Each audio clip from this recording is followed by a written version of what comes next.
pelaksanaan pagi ini di Masjid Babus Salam, Jalan Borong Raya.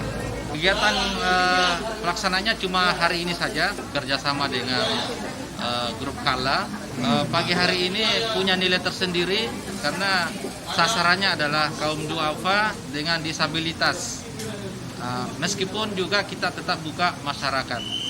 Dan antusias untuk hari ini saya lihat mulai tadi pagi sangat luar biasa, sehingga meskipun sasaran kita cuma 1.250, kami tambahkan menjadi 1.500 untuk mengantisipasi jika masyarakat datang lebih banyak. Alhamdulillah hari ini saya sudah divaksin.